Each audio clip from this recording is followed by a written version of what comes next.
Assalamualaikum warahmatullahi wabarakatuh. Selamat pagi anak hebat. Bagaimana kabarnya pagi ini? Semoga anak-anak di rumah selalu sehat dan tetap semangat belajar.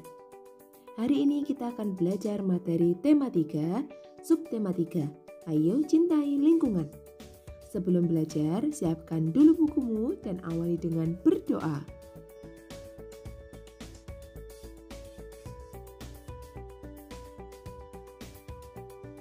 Memanfaatkan sumber daya alam hayati. Sumber daya alam seperti hewan dan tumbuhan sangat bermanfaat bagi kehidupan manusia.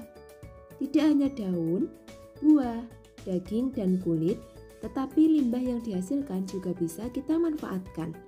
Salah satu contohnya adalah pembuatan pupuk yang memanfaatkan daun kering dan kotoran hewan ternak. Keuntungan merawat hewan dan tumbuhan, contohnya pohon mangga, yang dirawat akan menghasilkan buah yang dapat kita makan. Contoh lain yakni ayam, yang dirawat akan menghasilkan telur dan daging untuk diolah menjadi bahan makanan. Anak-anak, dengan merawat hewan dan tumbuhan, berarti kita telah mencintai lingkungan.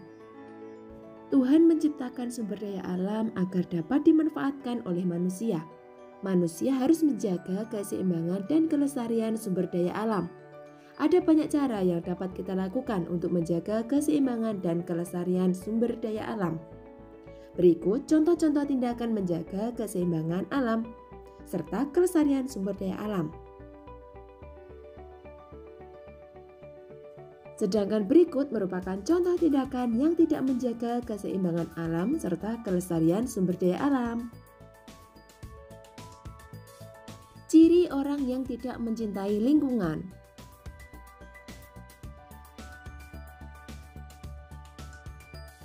Melaksanakan hak dan kewajiban dalam menjaga lingkungan.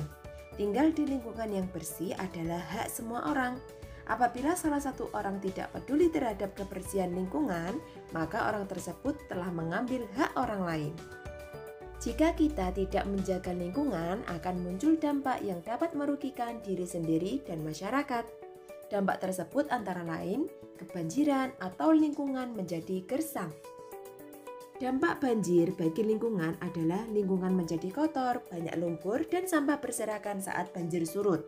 Selain itu, banjir juga dapat menimbulkan berbagai penyakit, seperti diare dan kekurangan ketersediaan air bersih. Hutan gundul. Penyebab hutan menjadi gundul adalah penebangan hutan untuk industri, perkebunan, atau pemukiman. Penyebab lainnya adalah pembakaran hutan. Dampak bagi lingkungan yaitu terjadi banjir, tanah longsor, punahnya hewan dan tumbuhan langka, serta kekeringan. Dampak bagi masyarakat yaitu tempat tinggal masyarakat menjadi kurang aman jika hewan liar masuk ke pemukiman.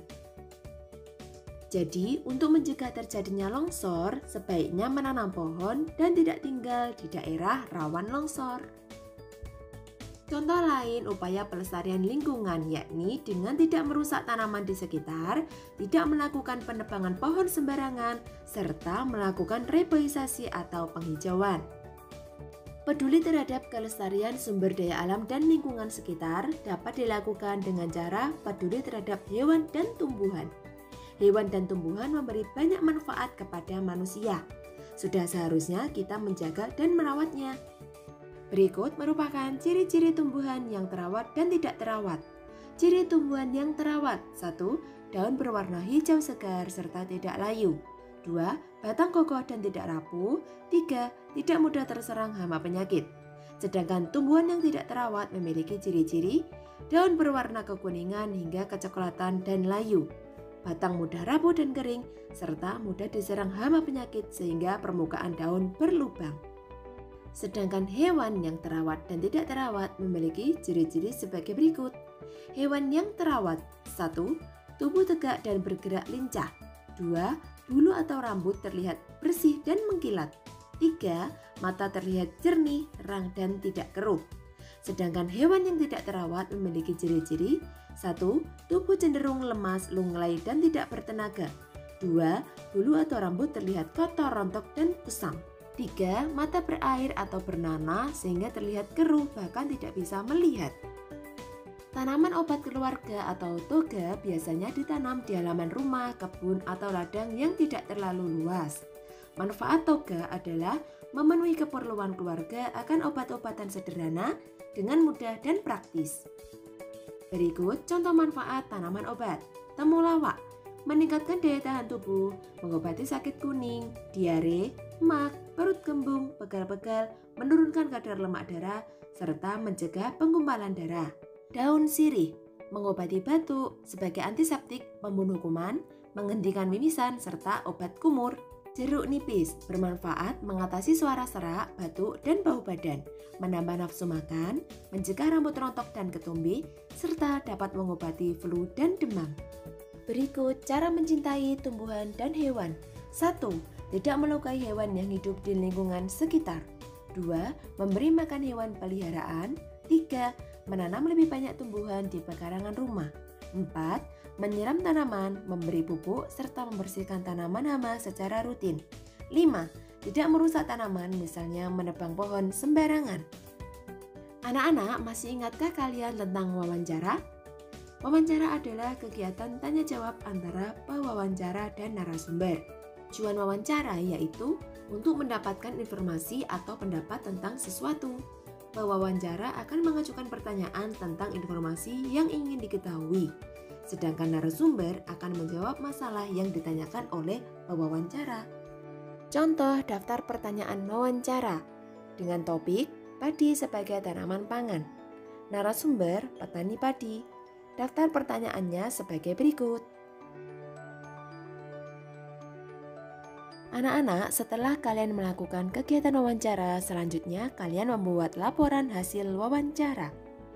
Dalam membuat laporan hasil wawancara, harus mencakup hal-hal berikut sesuai dengan sistematika laporan wawancara, yang berisi 1. Latar belakang, 2. Tujuan wawancara, 3. Topik wawancara, 4. Waktu dan tempat kegiatan, 5. Laporan hasil wawancara, terakhir kesimpulan. Kesimpulan hasil wawancara merupakan keseluruhan isi wawancara yang telah kamu lakukan. Kesimpulan ditulis dalam bentuk paragraf secara singkat dan jelas. Langkah-langkah menulis kesimpulan hasil wawancara.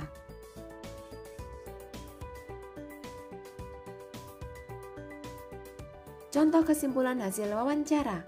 Tanaman padi akan tumbuh subur di daerah dataran rendah yang panas, mengandung banyak uap air, dan memiliki curah hujan yang cukup. Tanaman padi berkembang biak dengan biji. Bagian-bagian dari tanaman padi yaitu akar, batang, daun, bunga, buah, dan biji.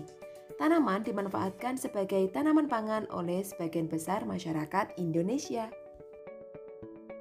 Hasil wawancara sebaiknya dipastikan kebenarannya dengan cara meminta tanggapan atau saran dari orang lain. Hal yang perlu dilakukan sebelum memberikan tanggapan: 1. Membaca hasil wawancara secara utuh. 2. Perhatikan hal-hal penting yang ada dalam wawancara, seperti ketentuan pertanyaan yang baik, kelengkapan jawaban, serta kesesuaian jawaban dengan topik. Dalam memberi tanggapan hasil wawancara, gunakan bahasa yang santun agar tidak menyinggung orang yang meminta tanggapan. Contoh tanggapan terhadap hasil wawancara. Menurut saya, laporan hasil wawancara ini sudah baik. Laporan tersebut tersusun sesuai format laporan. Isi laporan juga menyajikan fakta tentang tanaman padi. Penggunaan tanda baca dan huruf kapital sudah tepat. Selanjutnya, presentasi laporan hasil wawancara. Tujuan mempresentasikan laporan wawancara adalah membagi informasi kepada orang lain tentang wawancara yang telah kita lakukan. Demikian materi belajar kita hari ini. Semoga bermanfaat. Wassalamualaikum warahmatullahi wabarakatuh.